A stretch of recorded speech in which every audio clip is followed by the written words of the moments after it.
a sculptor who works with plate glass mainly. I have worked with glass since the middle of the 1970s.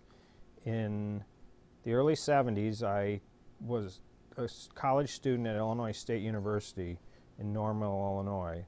I'm the son of two college professors and started out in the glass program as a glass blower.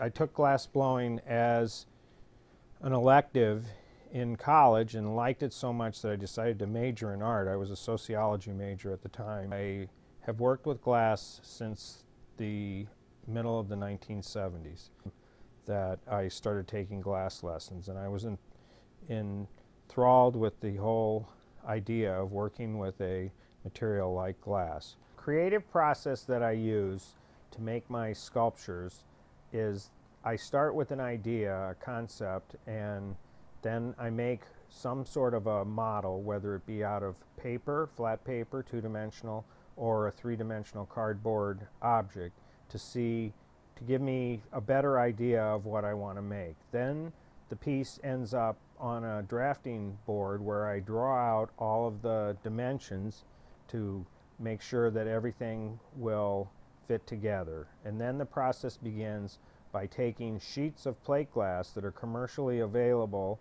I presently use a plate glass called Crystal Clear, which is a glass that has a very low iron content so that it is not as green as normal plate glass and has more of a clear tone. And part of the reason that I use the clear plate glass is that I add dyes and pigments into my adhesives to give the pieces color, and without having a base that is very clear, it would tone the color to mute it and make it less clear and brilliant as a color.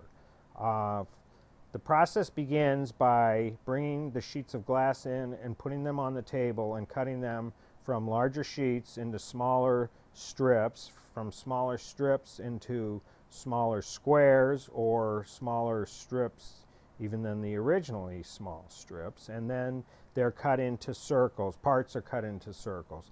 These parts are then taken into that I call the cold shop, and that, as opposed to a hot shop where you're blowing glass, I have a cold shop where you're altering the glass using techniques that are mainly used in the plate glass industry for making tabletops, windows, and other types of glass products. And the pieces are seamed, sawed, ground, polished.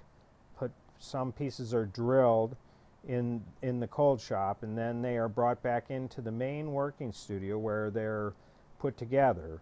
I use ultraviolet curing adhesives to put my pieces together, and it is a quick acting adhesive that uses light, ultraviolet light, to cure it. It's a methacrylate material that is a polymer, and it is exposed to the ultraviolet light, and it causes itself to polymerize, grab the glass, and it has an extremely powerful strength to it, and once it is adhered to the glass, it's very difficult to get the glass apart. The interests I have, or leisure activities, are fishing, going to sporting events, and I'm an avid fan of music. I've enjoyed rock and roll, blues, country, and folk for years, and enjoy going to concerts quite frequently, and feel that music relates to my work. There are similar patterns that are shown in my work that are shown in music, and also the vitality of music makes me feel better. A lot of times I work listening to music in my studio, so that I load up the CD player and start to work away. I've made many different kinds of pieces over my career, and as a professional artist have had my work collected by many different private collections, corporate collections, hotels, and museums. I have pieces in quite a few of the most famous glass museums in the country, and I also have lent pieces to embassies throughout the world and have had a piece on almost every continent in the world. I have locally, I'm from the Boston area now, I consider it my home, and I have pieces in all of the major museums in the Boston area, and have people come up to me and say, oh, I just saw your piece at the Peabody Essex, or I saw your piece at the Fuller Museum, or the Museum of Fine Arts.